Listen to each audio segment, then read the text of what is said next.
அந்த டோட்டல்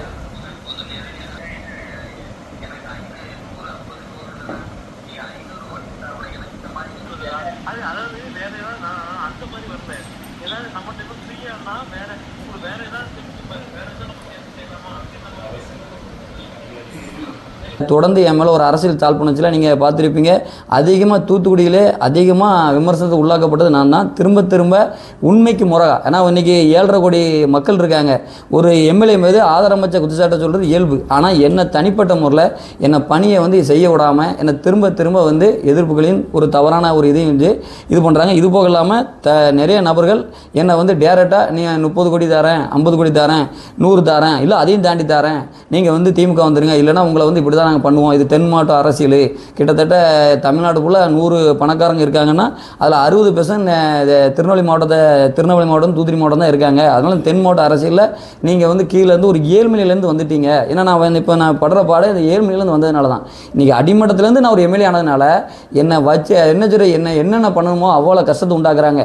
நான் தொடர்ந்து அவங்க என்ன தான் எனக்கு இது பண்ணாலும் நான் தொடர்ந்து மக்கள் பணிக்கு இது பண்ணுவேன். அதேமாதிரி இந்த 30 கோடி கேட்ட விவரங்கள் அவங்க சம்மந்தப்பட்ட எல்லாமே என்கிட்ட வந்து ஆதார் இருக்குது. அதை நெல்லையை சேர்ந்த ஒரு தேட்டரு ஓனரும் அதுக்கு சம்மந்தப்பட்டு அடுத்து இந்த கரண்ட் முன்னாள் அமைச்சர் அனிதா ராஜனோட கூட இருக்க 4 பேர் பேசியிருக்காங்க. ஒரு ஆள் பேசல, 4 பேர் பேசியிருக்காங்க. எல்லாமே ரெக்கார்ட்மெட்டிக் ஆதார் இருக்குது. என்கிட்ட கால் பண்ணது, என் கூட இருக்கவங்கிட்ட பேசினது எல்லாத்தையும் ஃபோன் பண்ணி ஒன்று இங்கே வந்துரு, இல்லை நாங்கள் அழிச்சிருவோம், இந்த ஒரு டார்கெட்டில் தான் பண்ணுறாங்க. ஆனால் ஒரே ஒரு பிரச்சனை தான், நான் ஒரு அடிமட்டத்திலேருந்து ஒரு ஏழ்மை நிலையிலேருந்து இங்கே வந்ததுனால தான் என்ன இந்த டார்கெட் பண்ணுறாங்க. அதேமாரி அனிதா ராஜன் அவர்லாம் அன்றைக்கி ஒரு இதில் பேசியிருந்தாங்க, குதிரை பேருன்னு. அப்போ நீங்கள் செய்ததெல்லாம் என்ன பேரும்? நீங்கள் வந்து வாய் முறையில் பொய்யா சொல்கிறீங்க. நான் எவிடன்ஸாக கொடுக்க முடியும்.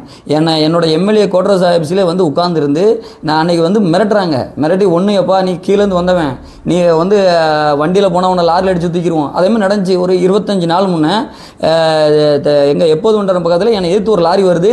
அந்த வண்டி வந்து நான் என்னடா எதிர்த்து எதிராக வரைஞ்சு நான் தான் வண்டி ஓட்டுறேன். ரைட் சைடு ரோட்டில் ஏறி என்னோட கார்லேருந்து நான் ரைட் சைடில் ஏறி தப்பிக்கிறேன். இதுதான் இன்றைக்கி நடந்தது. நான் என் வண்டியோட 25 நாள் கம்பெனியில் வந்து கிடந்திருக்கு. முழுக்க அன்றைக்கி நான் தப்பிச்சதே பெரிய விஷயம்.